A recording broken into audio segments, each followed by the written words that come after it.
There might never be a harder time to try and win a Norris trophy than in today's NHL. On today's edition of Locked On NHL, the top 10 defensemen in the world.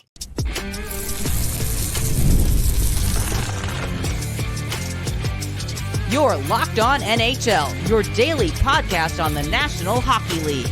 Part of the Locked On Podcast Network, your team every day. Hello, everyone, and welcome to this Thursday edition of Locked On NHL. I am Nick Zararis, the host of Locked On Oilers. That is my good friend and the co-host of Locked On Penguins, Hunter Hodies, and we want to thank everyone that is making Locked On NHL their first listen of the day.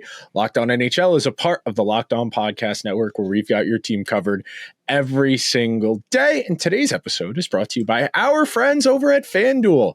Download the FanDuel app now by visiting FanDuel.com and win $300 in bonus bets if your first $5 bet wins. Hunter, my friend, last week we did goalies. This week we're doing defensemen. Next week will be wingers. And we got to get on into it. These episodes usually drag. I will get the ball rolling with number 10. I have Gus Forsling at number 10. This is the best defensive defenseman in the world. I have no qualms about saying that. I take him over Slavin. I take him over Weegar. The mobility, the gap control, it's what it looks like. You can't teach defense to be better than the way Forsling plays. He's been one of the key pieces on a team that's won 2 straight Stanley Cups. His playoff goal share over the last 3 years, going back to the first time they made the Cup final, is 57%, even though the underlying numbers aren't as good. They're closer to 50%. I think some of that can be explained by just the nature of how they play defense in Florida. A lot of perimeter shots, a lot of volume against, perhaps, but not necessarily a lot of quality. And Forsling is as good as it comes when it comes to managing. He uses his reach really well, and he's got a nice skating ability for someone of his size. So, and again, real quick before I throw it over to Hunter, there are no wrong answers here. Like, this is purely subjective and purely a matter of taste. There are going to be people who give me crap for not having Jacob Slavin in my top 10. This is my list. If you want to make a list with Jacob Slavin in the top 10, by all means, go ahead. That's fair. I also have Gus Forsling here at number 10. You have to include him here. He is one of the best defensive defensemen on the planet.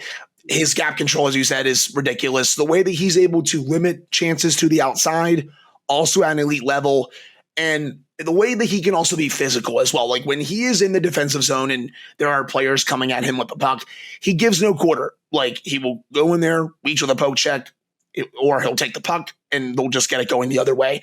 He is so freaking good in every aspect in the defensive zone. And he and Slavin are the reason why you see a lot of fans kind of clamor for like a second, Norris trophy in a way, Nick. And honestly, I kind of understand it just because like when you look at the Norris trophy now, Cale Makar, Quinn Hughes, etc., these guys have huge offensive numbers.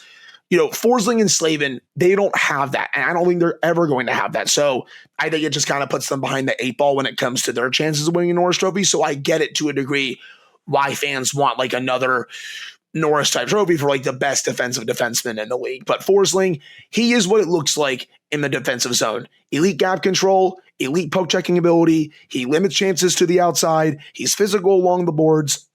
He's great at breaking the puck out, going from defense to offense. He is fantastic. And if you put him with a pure offensive defenseman, they're just going to cook together. That's why I think you might see Forsling and Erik Karlsson at the Olympics next year for Sweden. That's a very fun pair to think about. Number 9 for me, I have Josh Morrissey. This is one of the most well-rounded, strong players. I think one of the reasons the Jets over the last 2 years or so have taken the steps they have as a team is that Morrissey's emerged as a legitimate number 1 defenseman. He produces at a reasonably high offensive clip. His regular season goal share is almost 60% over the last 3 years. He's able to quarterback a power play. He can flirt with 60 to 70 points in a season in a given year. If the power play is strong, he's going to be on Team Canada at the Olympics more likely than not next year. Somebody I thought fared pretty well at the Four Nations face-off in that environment with a lot of skill and a lot of speed. And he looked the part, even though a little bit bigger, maybe somebody had some concerns about foot speed, but Morrissey looked the part. And again, this is one of the real archetypes in our game now. This is the really well-rounded number 1 defenseman. I would say Morrissey's a little bit better defensively than he is offensively, just because he lacks some of maybe the offensive instincts or puck skills of a Makar, a Hughes, an Adam Fox, Thomas Harley. But I would feel very comfortable if Josh Morrissey was the best defenseman on my team. I think he is well within the boundary of what qualifies as the best defenseman on a team that can win a Stanley Cup. Admittedly, I had him a little outside my top 10. Number 9 for me, I have Jacob Slavin. I have no problem saying this as well, Nick. I think he is the best defensive defenseman on the planet. The work that he does with the Carolina Hurricanes, it's a smidge better than Forsling with the Panthers, not by much, but you saw his work at the Four Nations, Nick. When he was going up against these top players, on Finland, Sweden, and Canada, he was giving no quarter. Just good luck getting the puck past him in the defensive zone. He was a rock back there. And he's only going to continue to get better. He's on a steal of a contract, by the way. He could be getting a lot more money than he is right now, in my opinion. And I'm also super excited to see him at the Olympics, but really good gap control. His mobility is second to none. He can block shots. He can play on your power play. He's a jack of all trades. You could use a little bit more offense from him, but also I'm totally fine with him being a pure shutdown defender that you can put a more offensive defenseman next to him on his pairing. He does stuff in the defensive zone that you just don't teach. So I have him at number 9. I had to include him in the top 10. I don't think, for me at least, it would be a true top 10 if Slavin wasn't there. So the metaphor I like to use, and I'll give Alyssa Hood credit for coming up with this metaphor from Winnipeg Sports Talk. She describes defensive defensemen as guys who are treading water. You're not drowning when you're out in the ocean and you're treading water, but you can't do that indefinitely. Eventually, you do need to get rescued from the ocean. Eventually, you do need to transition from defense to offense. And that's one of the knocks on Slavin. Blocks a ton of shots, gets in lanes, but doesn't necessarily transition from defense to offense as smoothly as Forsling does, and that's why I have Forsling a little bit ahead of him. Moving along, next up on my list, we're up to number 8. I have Rasmus Dahlin, someone who I think has all of the tools, all of the traits, who has put together the only passable underlying numbers of any defenseman on this Sabres team over the last few years. They have Dahlin somewhere in that second tier on the Athletics 150 tier list that came out today. This is maybe the most physically talented defenseman in the NHL today, especially at that size. His mobility is really, frankly, awe-inspiring for someone as big as he is. He's just on a terrible hockey team. So his opportunities for showcase, his opportunity to accumulate points are limited. But to have a 53% expected goal share over the last 3 years on the Sabres and getting the minutes he does, the matchups he does, is extremely impressive. I have Dahlin coming up in just a second, so I'll get to my thoughts on him soon. Number 8, Nick, you might hate me. I have Evan Bouchard at number 8. I know you have him a little bit higher, and I know you have your reasons for it. But Bouchard, let's be real here. The numbers, at least the counting stats, my friend, they are ridiculous, especially in the playoffs this past year. 23 points in 22 games. Last year, 32 points in 25 games. If it weren't for Connor McDavid going God mode during the 23-24 season, I think Bouchard would have had a really good chance to win the Conn Smythe if the Oilers had won the Cup that year. I think he was just ridiculous. And he's over a point per game in the playoffs, by the way. There's a good chance that he's going to be at Team Canada this time. I know he wasn't at the Four Nations because I think some people think it's a bit redundant that they have Cale Makar there, that he can run the power play, he can run the top pairing, but Bouchard in at least a second or third pair role can definitely still make it work offensively. He does give it back defensively. He's not as good in his own zone, but he puts up elite offensive numbers. They are ridiculously good. Great power play quarterback, good 5-on-5 numbers. You put a more defensive defenseman next to him, I think that's best for him at this stage. But the players I have a little bit higher on my list, I just think they're a little bit more well-rounded right now. Again, I know the numbers for Bouchard are great. I'm still warming up to maybe him being in the top 5 next year, though. We'll get to Evan Bouchard on my list. He is a few spots ahead. We're going to take our first break on today's edition of Locked On Oilers. When we come back, we'll start getting to that glut of talent the Dallas Stars have on their back end and a whole lot more. The NFL season is here, and FanDuel is making sure you're ready for kickoff with a can't-miss offer. Right now, new FanDuel customers can bet just $5, and if your bet wins, you'll get $300 in bonus bets to use on the FanDuel app. I love using FanDuel because it makes however you want to play easy. If you want to cook up player props, a same game parlay with the boys for a squad ride. If you want to bet in after the game starts because you caught a vibe, live betting makes it happen. This week in the NFL, we've got a decent game tonight, Commanders and Packers. This weekend, we've got a Joe Flacco revenge game, Ravens-Browns. Will we see the NFL debut of Jackson Dart against the Dallas Cowboys for the Giants? And FanDuel is the best way to add a little bit more excitement to your football Sundays. So, FanDuel has one question. Are you ready? Download the FanDuel app now by visiting FanDuel.com to get started. That's FanDuel.com to place your first $5 bet. Thank you to everyone who is hanging out on this Thursday edition of Locked On NHL as we make our way through the top 10 defensemen in the lead up to the NHL 100 project that Locked On has been working on over the last few weeks. So next up on my list for me, coming in at number 7, I have Zach Werenski, who finished second in the Norris Trophy voting last year, somebody who I thought looked the part at the Four Nations face-off, someone who hasn't really been in a lot of high-leverage hockey, especially in recent years with the Blue Jackets kind of being in the wilderness. But part of the reason I think the Jackets are kind of poised to maybe take a leap, maybe get back to the playoffs this year, is Werenski's emergence as potentially, a top 5 defenseman in the world. He put up really nice counting stats last year, 82 points in 81 games, somebody who has had injury concerns of his 9 seasons in the NHL. He's only gotten more than 70 games in about half of them. And I think this is the type of skill set that if we're talking about just what you want it to look like, really well-rounded. I wouldn't say he's elite at anything, but he doesn't have any holes. There's no weaknesses to Zach Werenski's game. Somebody who is just as comfortable in his own end trying to win a puck battle to transitioning to offense to helping quarterback the first power play, really nice puck skills, decent shooter of the puck as well. Somebody who's capable of flirting with a 15, 20 goal season even as a defenseman. So I feel really good about where Werenski is going. It's really just a matter of health for him. We've had this same conversation. I remember having it about Dougie Hamilton last year as really, really good, really important to their team's success. But their inability to stay healthy is unfortunately a knock against them. But based on last year, based on where he finished in the Norris voting and how important he was for that Blue Jackets team, I mean, he had finished 7th in Hart Trophy voting last year, how important he was to the Jackets last year. So I feel good about where Werenski is at. He's somebody I hope is heavily featured in Team USA at the Olympics next year. And I think he will be. He's actually coming up pretty soon on my list right now. But I have Rasmus Dahlin at number 7. I just want to see Rasmus Dahlin on a playoff team, man, because he puts up awesome numbers on these absolutely awful Sabres teams. And it's like, please, Buffalo, build an actual playoff team around Rasmus Dahlin so we can get this guy in the Stanley Cup playoffs. Last year, 17 goals, 68 points in 73 games. His career high is 73 points in 78 games during the 22-23 season. He is fantastic with a puck on his stick. He can quarterback the power play, great at 5-on-5, but he can also really defend his own zone as well. I don't think that gets talked about enough when you think about Rasmus Dahlin's game.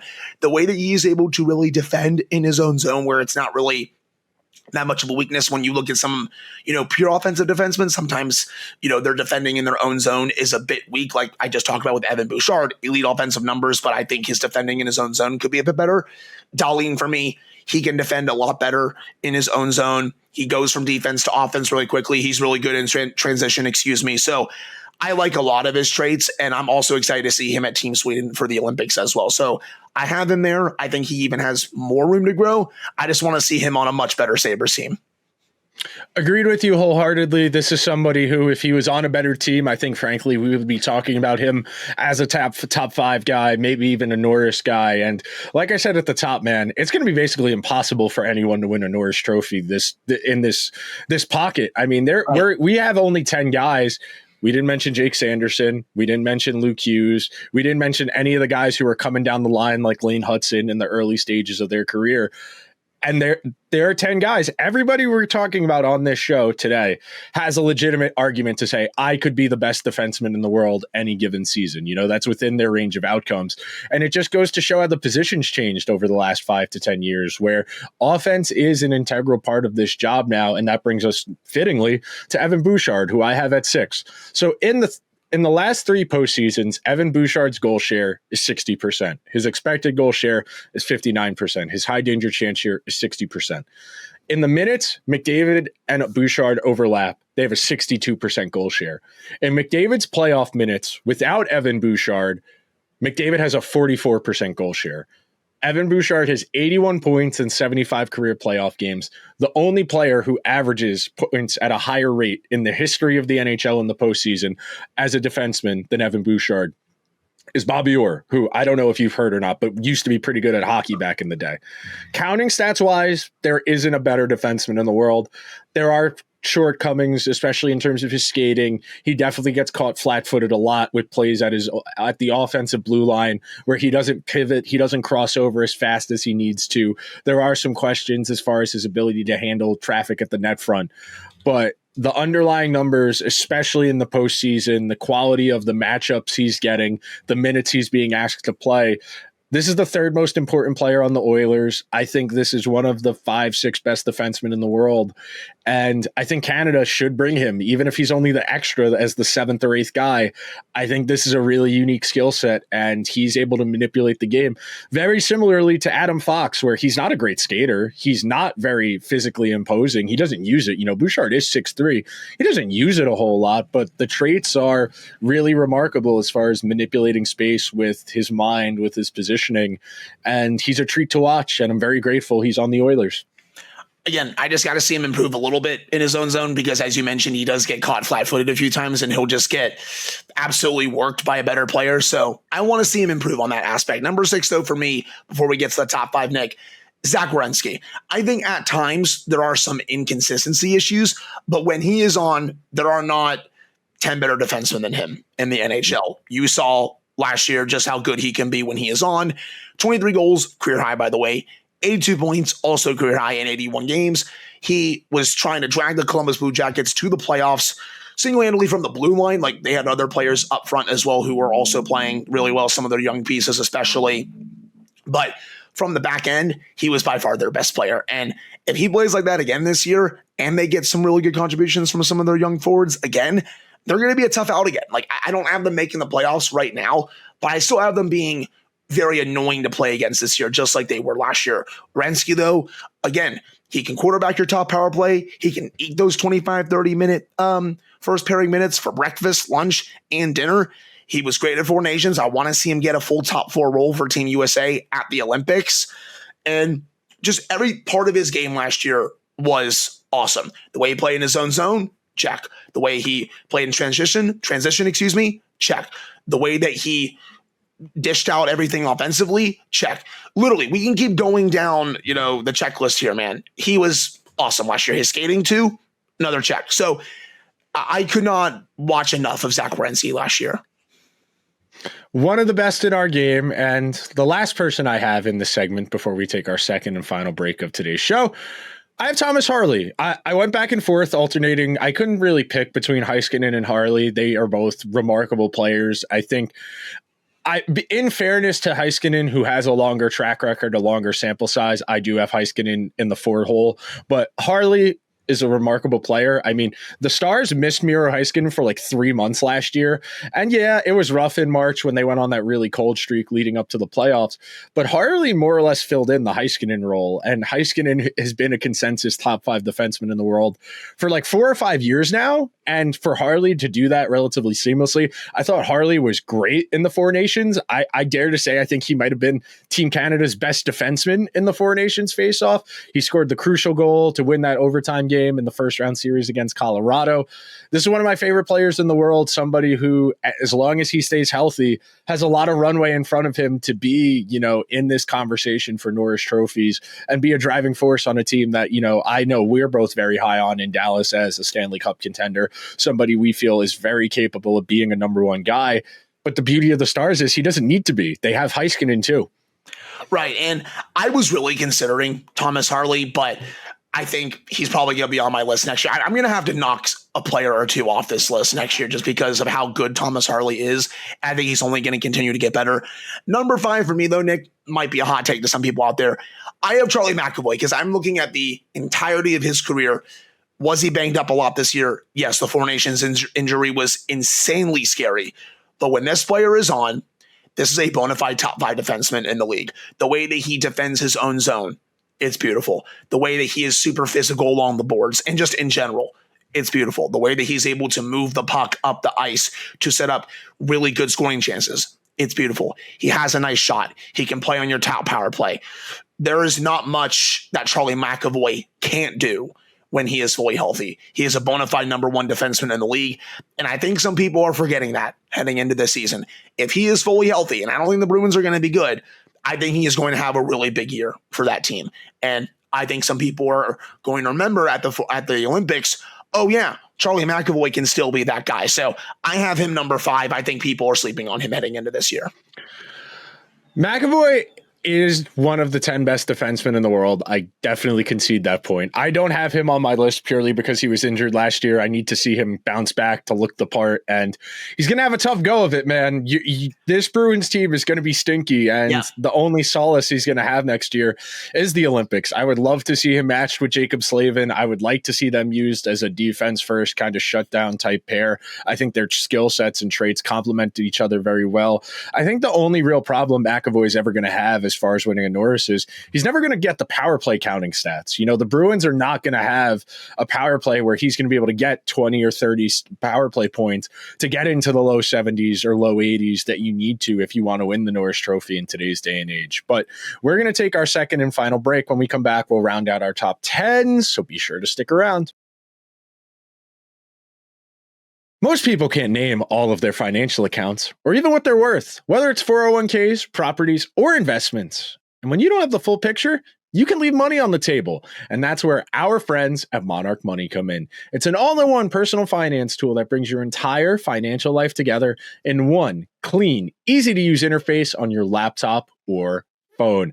Monarch is built for people with easy lives. If you've put off organizing your finances, or if you're extremely anxious about it, Monarch is here for you. Monarch does all of the heavy lifting. You can link your accounts in minutes, see clear data visualizations, get smart categorization of your spending, and finally feel in control of your money, and you will never open a spreadsheet. Monarch made me aware that I wasn't necessarily planning the best when it came to big purchases, things like headphones, vacations. Monarch has helped me get on track for my big purchases. Don't let financial opportunities slip through the cracks. Use code LOCKEDONNHL at monarchmoney.com in your browser for half off your first year subscription. That's 50% off your first year at monarchmoney.com with code LOCKEDONNHL. Thank you to everyone who is hanging out on this Thursday edition of Locked On NHL, and I'll get into Heiskanen right away because I told you he was next. This guy plays a preposterous amount of minutes. He's playing 26 minutes per night. He's had playoffs where he's played as many as 28 minutes per night on average in a postseason. This is one of the best workhorse guys in the league. He has experience playing on the left or the right. His goal share in the regular season is right in line with his expected goal share at 55%. This is the type of guy you need. You know, the all situations, power play, penalty kill, even strength, can play against the other team's best players, has the mobility to put himself in the right position, has the stick to break plays up in transition. And this is the type of guy every single team in the league would love to have. And he's one of the puncher's chance arguments you got to have for Finland in the Olympics next year, that if Finland's going to make some noise, it's largely going to be because of guys like Heiskanen and Barkov, who aren't on as deep of a team, Finland, as maybe the US or Canada, but have just as much high-end talent. Heiskanen is a jack of all trades, man. Can play penalty kill, can play on your top power play, can eat up those 5-on-5 minutes for breakfast as well.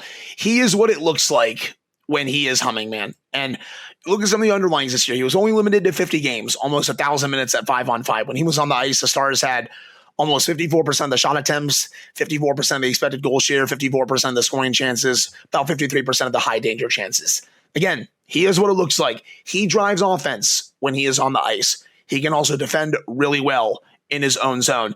He does stuff for his size. He's about 6'2", almost 200 pounds. He does stuff for his size that should not be legal, honestly, Nick. Like, he is a wizard with the puck on his stick. And the way that he's also able to outthink the opposition at times also has really stood out to me throughout his career. Number 3 for me, Nick, I'm going to go quickly because I know who you have at number 3.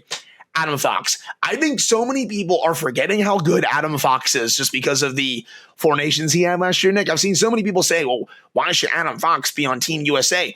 His underlying numbers weren't bad. His underlying numbers were better than Slavin's, but no one cares because Slavin blocks shots. Blocking shots is not good defense. He does block a lot of shots. He's great in his own zone. We talked about Slavin earlier, but Adam Fox can still drive offense really, really well. And he can play in your top power play. And he's not below water in his own zone either. Adam Fox is awesome. Pure top 4 defenseman. You can play him in basically almost any situation as well.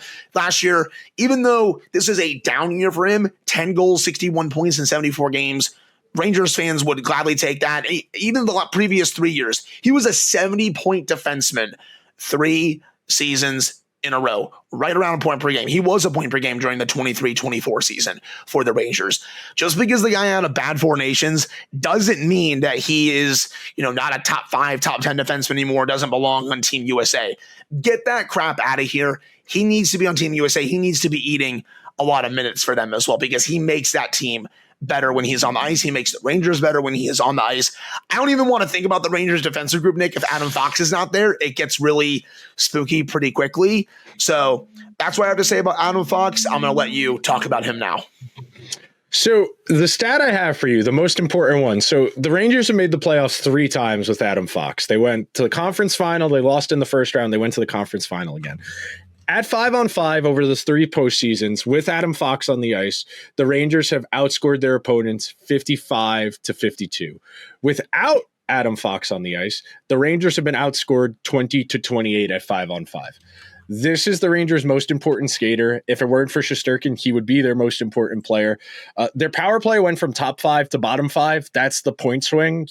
He had 60 points last year, and he'd had 70 the previous 3. That's because the power play was 10% worse than it was year over year. That 10% in efficiency is the difference in the counting stats. This is the smartest player in the NHL. He's not physically imposing. He's not a great skater. He doesn't have a crazy reach. He doesn't have any mutant traits.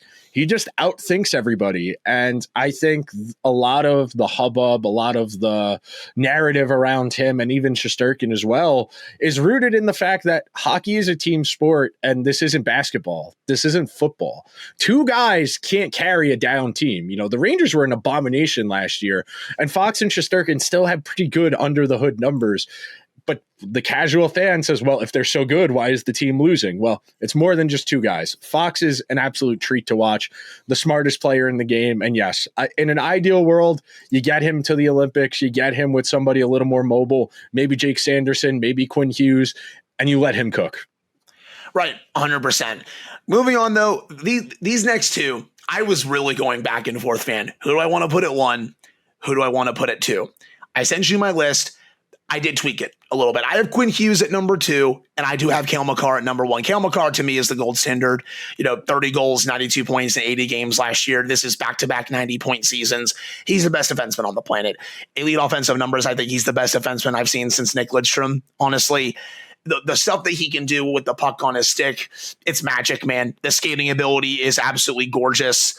The way that he can defend his own zone is also second to none. I can't wait to see him at the Olympics. Quinn Hughes, it's basically the same thing. I just think Cale Makar is just a smidge better. Quinn Hughes, elite skating ability. It sucks that we couldn't see him in the 4 nations, but I need him eating those top pairing minutes for Team USA at the Olympics. This past season, 16 goals, 76 points in 68 games. He was doing everything. On a terrible team. He was doing everything, man, to try and get the Canucks to the playoffs. The year before, 92 points in 82 games. I think that year, he was the best defenseman on the planet, by the way. But when I round everything up, it's almost like a 1A, 1B. I have Makar at 1A. I have Hughes at 1B. These 2 are the gold standard. I just have Makar a smidge higher. But that's me rounding out my list, Nick. I think Makar is still the gold standard right now, though. So what I would say is, I think right now, if they're both healthy, Quinn Hughes is probably better, but I think Makar's resume and track record speak for themselves. I mean, other than his rookie season, he's never finished lower than 3rd for the Norris Trophy. He won the Conn Smythe when they won the Stanley Cup. He is the fastest defenseman in the league. He's 99th percentile in skate speed and for bursts over 20 miles per hour. The traits are all world. What I will say in defense of Quinn Hughes, and I did something similar in terms of the numbers. So last year, overall, the Canucks in non-Quinn Hughes minutes were outscored 269 to 317. overall. This is over the last 3 years, excuse me. Outscored 269 to 317. In Quinn Hughes' minutes, they have outscored opponents 238 to 173 at 5-on-5.